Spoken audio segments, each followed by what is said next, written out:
I lay my life down at your feet. You're the only one I need. I turn to you and you are always there.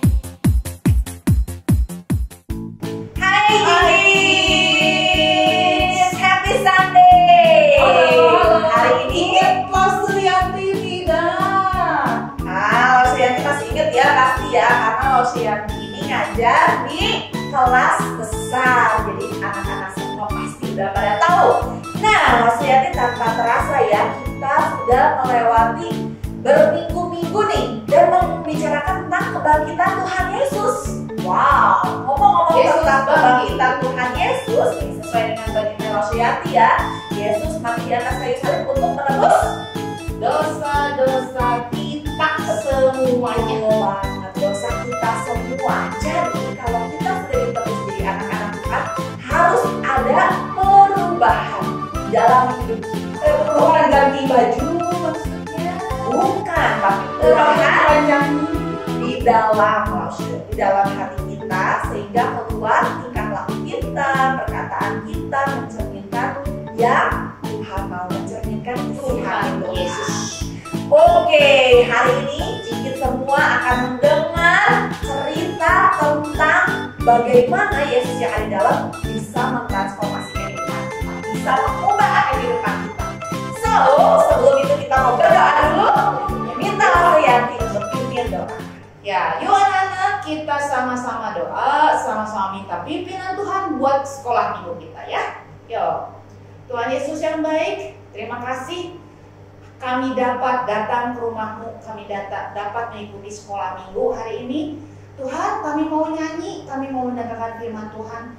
Biarlah Roh Kudus-Mu berbicara dalam hati kami, Roh Kudus-Mu yang mengajarkan kami untuk bernyanyi buat Yesus yang sudah bangkit buat kami. Kami serahkan waktu kami ke dalam tangan Tuhan. Dalam nama Tuhan Yesus kami berdoa. Amin. Amin. Oke, kita mau menyanyi lagu Totally Transformed because He is in our heart.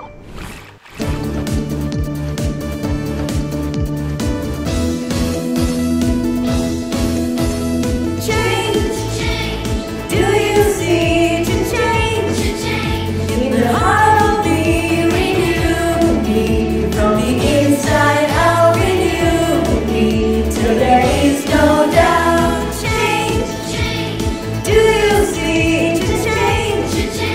In the heart of me, renew me from the inside out, renew me till there is no doubt.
Stay.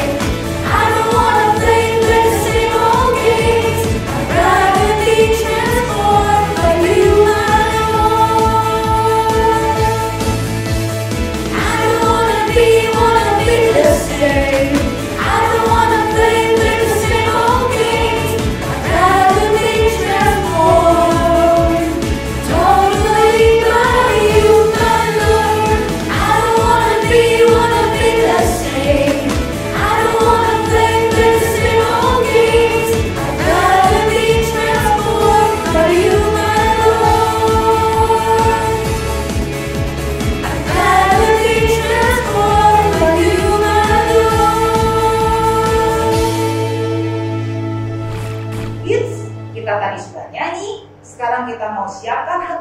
untuk dengarkan firman, dan Lause ingin membagikan ayat buat kalian juga supaya sama-sama ngerti ya. Akan dibacakan dari 1 Petrus 1 Petrus pasal 1 ayat 18 sampai 19 ya. Sebab kamu tahu bahwa kamu telah ditebus dari cara hidup yang sia-sia, bukan dengan barang yang fana, bukan dengan perak atau emas, melainkan dengan darah yang mahal, yaitu darah Kristus, yang sama seperti darah anak domba yang tak bernoda dan tak bercacat.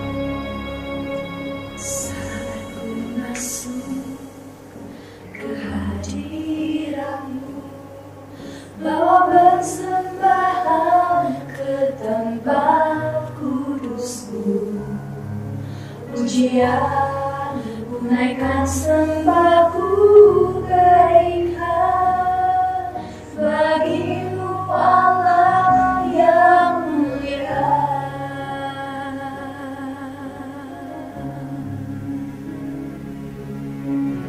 Kau layak aku menghampirimu, melihat tahta kemuliaan-Mu Tuhan. Pujian ku naikkan, sembahku berikan bagi-Mu Allah yang mulia. Oleh kuasa darah-Mu, Kau telah tebus dosaku. Kekudusan-Mu melingkupiku, kasih-Mu mengalir memulihkan hidupku. Sungguh besar anugerah-Mu, Kau selamatkan hidupku. Ku menjadi ciptaan yang baru oleh kuasa darah-Mu. Sungguh besar anugerah-Mu, Kau selamatkan hidupku. Ku menjadi ciptaan yang baru oleh kuasa darah-Mu.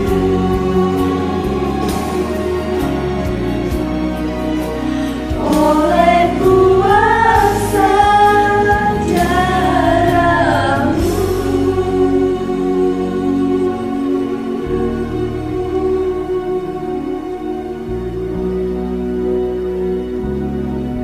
Selamat beribadah.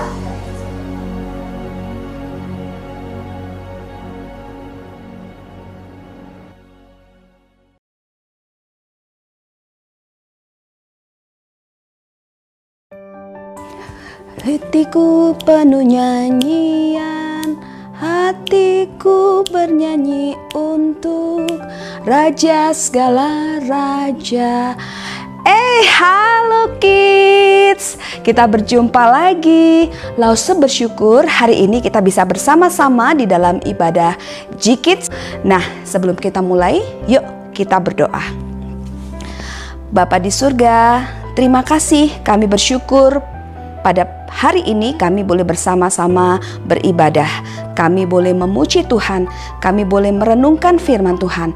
Tolong kami Tuhan, walaupun secara online, tapi kami boleh beribadah dengan sungguh-sungguh, menyembah Tuhan dengan sungguh-sungguh, dan mendengarkan firman Tuhan dengan sungguh-sungguh. Kami bersyukur demi nama Tuhan Yesus, Juru Selamat kami yang hidup. Amin. Nah kids, hari ini cuacanya sangat cerah dan indah sekali. Lause melihat ada bunga-bunga, ada pohon-pohon, dan yang tidak kalah indah adalah kupu-kupu. Tahukah kalian bahwa untuk menjadi kupu-kupu yang indah, kupu-kupu harus mengalami sebuah proses. Ada yang tahu apa itu? Siapa yang tahu? Ada yang bisa menjawab? Ya, benar. Kupu-kupu mengalami proses yang disebut metamorfosis atau metamorfose. Bagaimana caranya? Yuk kita perhatikan sama-sama. Kids, metamorfosis pada kupu-kupu adalah metamorfosis yang sempurna, yaitu proses perubahan bentuk yang berbeda, baik fisik, yang kemudian diikuti dengan perubahan habitat atau tempat tinggal dan kelakuannya. Metamorfosis pada kupu-kupu dimulai dari telur yang kemudian menjadi larva yang berbentuk ulat. Larva dari kupu-kupu, yaitu ulat, mungkin berbahaya karena dapat menimbulkan gatal. Ketika berbentuk ulat, ya tinggal di dahan atau di ranting dan kemudian memakan daun-daunan. Kalian mungkin tidak akan mau bermain atau memegang ulat. Akan tetapi, ulat akan tumbuh dan berubah menjadi kepompong. Di dalam kepompong, ulat akan menjadi dewasa.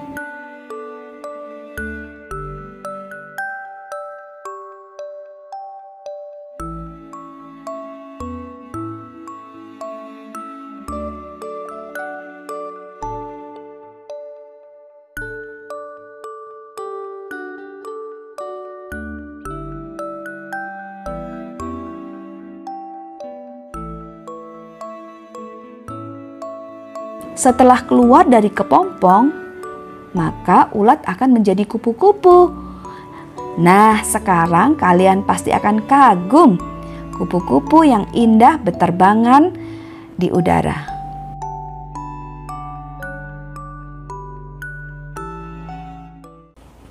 Nah, kids, sungguh sebuah perubahan yang indah, bukan? Ya, dari ulat menjadi kupu-kupu. Kita melihat di sini perubahan ulat menjadi kupu-kupu merupakan sebuah perubahan ke arah yang lebih baik. Perubahan kupu-kupu ini mengingatkan kita akan perubahan juga yang terjadi di dalam kehidupan kita. Kita berubah bukan hanya secara fisik saja, dari seorang bayi yang baru lahir lalu bertumbuh menjadi seorang anak, seorang remaja, seorang yang dewasa, lalu menjadi tua. Bukan hanya itu saja, kita juga bertumbuh secara rohani dan bertumbuh di hal-hal yang lainnya. Nah, pertanyaannya adalah, apakah semakin hari kita bertumbuh semakin buruk? Ataukah kita bertumbuh semakin lebih baik? Dan hari ini kita sama-sama mau belajar dari firman Tuhan. Beberapa minggu yang lalu kita belajar bagaimana kita percaya kepada Tuhan yang sudah bangkit, ya. Tuhan yang mau datang ke dalam dunia ini. Dia rela mati, kemudian dia tidak hanya mati, tapi dia juga bangkit. Di sanalah Tuhan mengalami kemenangan atas maut, dan juga kita semua sebagai anak-anak Tuhan juga mengalami kemenangan.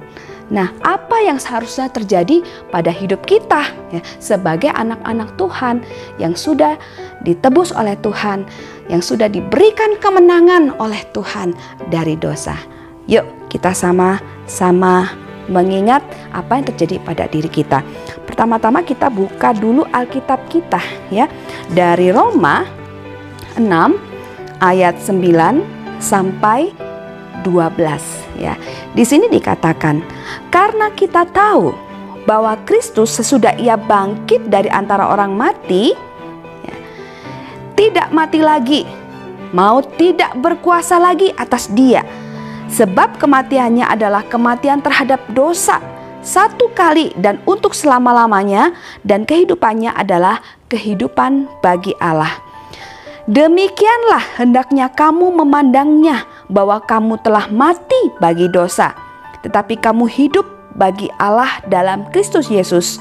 Sebab itu hendaklah dosa jangan berkuasa lagi di dalam tubuhmu yang fana, supaya kamu jangan lagi menuruti keinginannya.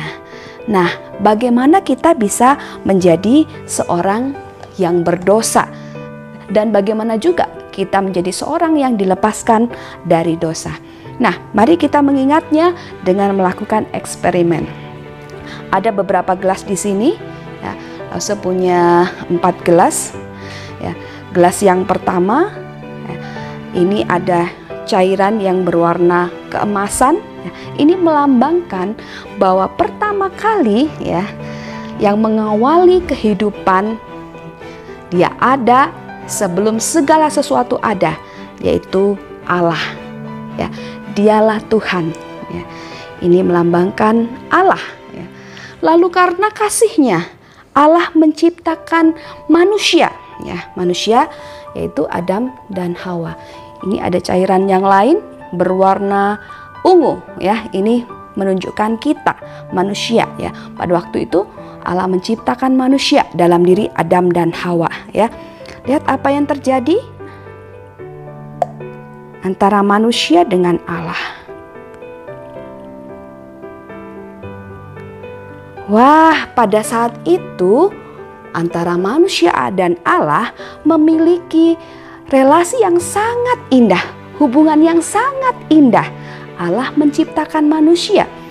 Manusia menghormati Allah. Kita lihat di sini ya. Allah berada di atas, manusia berada di bawah. Allah pribadi yang berkuasa, manusia menghormati Allah ya. Sehingga Allah berada di atas manusia. Lalu selanjutnya ada sesuatu yang terjadi di dalam kehidupan manusia ya. Sesuatu yang mempengaruhi semuanya ya. Sesuatu yang membuat hidup manusia berubah ya. Perubahan seperti apa? Ya. Ini ada cairan yang selanjutnya. Ya, ini menunjukkan adanya dosa ya. Lalu manusia hidup di dalam dosa. Ya, lihat ya. Dosa, ini cairan yang coklat ini ya, memisahkan antara manusia dengan Allah. Ya, lihat, cairan yang berwarna ungu ini tidak lagi bersatu dengan cairan yang berwarna gold ini ya. Manusia dipisahkan oleh dosa karena Allah adalah Allah yang kudus ya. Dia tidak suka dengan dosa. Dia tidak bisa ya berbuat dosa. Dia tidak menyukai dosa. Ya, sehingga dosa manusia memisahkan manusia dengan Allah. Inilah dosa, inilah maut ya. Terpisahnya manusia dengan Allah ya. Berbeda keadaannya ketika manusia bersama-sama dengan Allah. Semuanya bahagia, semuanya baik. Tetapi dosa memisahkan manusia dengan Allah. Sehingga kehidupan manusia berubah. Bukan semakin baik, tetapi semakin buruk ya, karena terpisah dari Allah. Tapi Allah tidak tinggal diam. Dari sejak semula Dia sangat mengasihi manusia. Walaupun manusia berdosa ya. Walaupun manusia melanggar apa yang Tuhan perintahkan, walaupun manusia memberontak kepada Allah, tetapi Allah mengasihi manusia. Allah mengasihi kita sehingga Ia memberikan Tuhan Yesus ya. Tuhan Yesus ya, pribadi yang tak berdosa ya. Dia sama sekali tidak berdosa, tetapi Dia harus menanggung penderitaan yang seharusnya kita tanggung, yang seharusnya ditanggung oleh manusia, ditimpakan kepadanya ya. Sehingga kemudian Dia harus mati. Tetapi karena kuasa Allah ya, Dia adalah Allah, maka kematian tidak dapat menguasainya. Kemarin kita rayakan bersama-sama dalam hari Paskah ya. Kristus datang untuk kita ya. Apa yang terjadi ketika Kristus datang untuk kita? Lihat ya. Ketika Kristus datang untuk menebus, untuk mengampuni dosa-dosa kita, untuk menyelamatkan kita ya, maka dosa kita diampuni dan kita tidak lagi terpisah dari Allah ya. Kita bisa bersama-sama dengan Allah. Kita bisa berdoa kepada Allah. Kita bisa datang kepada Allah yang Maha Kudus karena Dia telah mengampuni dosa-dosa kita. Wah, sungguh luar biasa. Anugerah yang begitu luar biasa yang kita alami di dalam kehidupan kita. Ya, kita dimenangkan, kita diampuni dari dosa, dan kita bisa bersama-sama dengan Tuhan. Walaupun untuk itu Tuhan harus mengorbankan dirinya. Nah, inilah perubahan yang besar yang terjadi di dalam kehidupan kita. Ya. Bagaimana dengan kita sekarang? Sudah bertahun-tahun kita merayakan Paskah.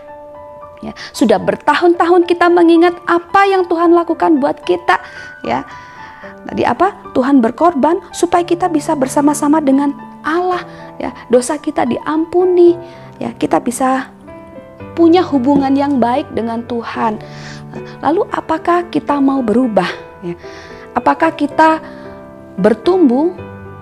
Walaupun sebagai anak Tuhan, kita bertumbuh semakin buruk. Ya, kita melakukan dosa-dosa yang sama, ya. Apalagi saat ini dalam keadaan pandemi, ya, banyak yang terjadi yang mungkin membuat kita ya kesel, membuat kita bosan, ya, sehingga kita tergoda untuk melakukan banyak hal yang menyakiti hati mama mungkin, ya, menyakiti hati saudara-saudara kita, ya, menyakiti hati guru mungkin, ya.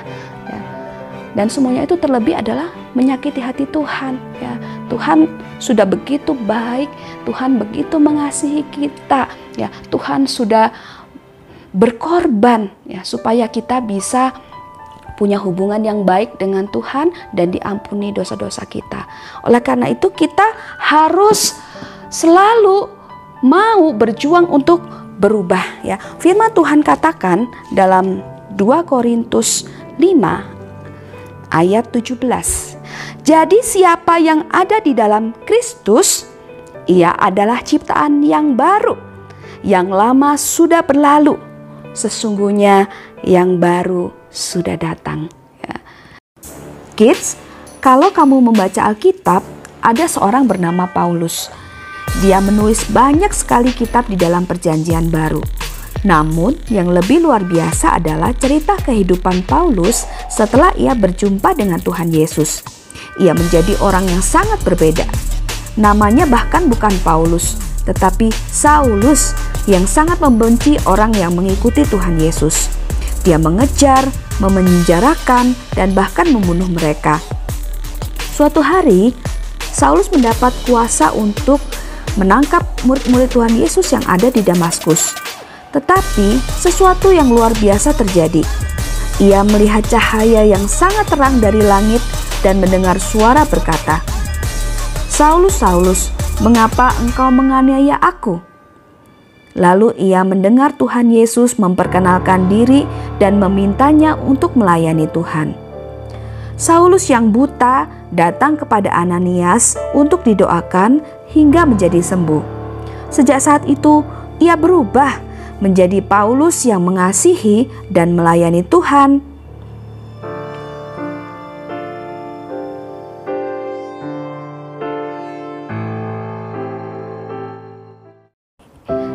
Sesungguhnya yang baru sudah datang oleh karena Tuhan. Artinya apa? Kita menjadi ciptaan yang baru.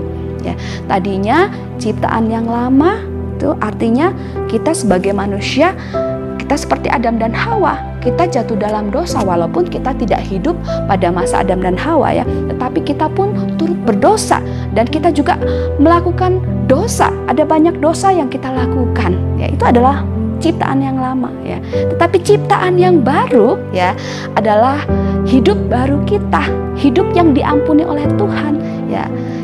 Hidup yang diberikan kemenangan dari dosa, sehingga kita tidak lagi dikuasai oleh dosa. Ya, kita bisa memilih untuk tidak melakukan dosa. Ya, ketika kita melakukan dosa, itu adalah pilihan kita, ya, bukan semata-mata kesalahan iblis, ya, tetapi kita memilihnya.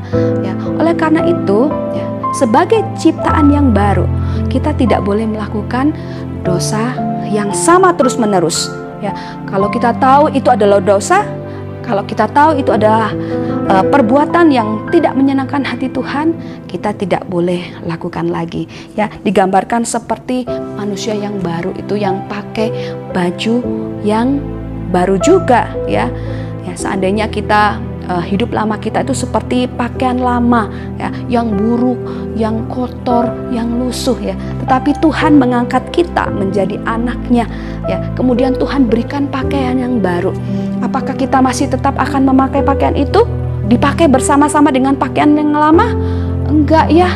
Kalau kita pakai pakaian yang lama jadi jorok ya. Enggak bisa seperti itu. Tuhan sudah mengampuni kita. Kita harus tanggalkan ya, tanggalkan hidup lama kita, tanggalkan kebiasaan buruk kita, tanggalkan segala dosa-dosa kita ya. Lalu kita kenakan manusia yang baru. Kita menjalani hidup kita yang baru, hidup yang mengasihi Tuhan, hidup yang selalu menyembah Tuhan dengan sungguh-sungguh, hidup yang tidak mau berbuat dosa lagi. Apakah itu mudah? Tentu saja tidak. Tapi Tuhan akan menolong kita ya, menjadi manusia baru atau hidup baru. Itu bukan seperti membuat mie instan ya, yang langsung selesai dengan begitu cepat. Tidak, itu adalah sebuah proses ya, sesuatu yang harus kita jalani terus menerus ya. Tidak boleh menyerah, tidak boleh berhenti ya. Mungkin ada kalanya kita gagal, tapi saat kita gagal, mari kita mengingat ya. Roh Kudus mengingatkan kita, itu tidak baik ya, itu tidak benar ya. Firman Tuhan juga menolong kita. Oleh sebab itu kita harus membaca firman Tuhan ya, untuk bisa mengetahui mana yang menyenangkan hati Tuhan dan mana yang tidak menyenangkan hati Tuhan. Sehingga yang tidak menyenangkan hati Tuhan, yang merupakan dosa, kita tidak akan lakukan lagi. Nah, hari ini ya, siapa yang mau bertumbuh ke arah yang lebih baik? Kamu?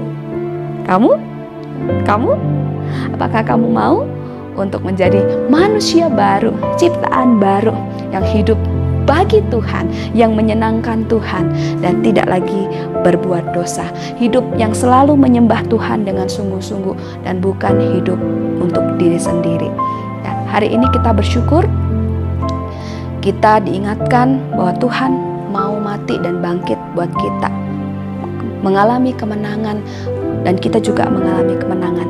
Mari hidup sebagai orang yang berkemenangan, sebagai anak-anak Tuhan yang berkemenangan.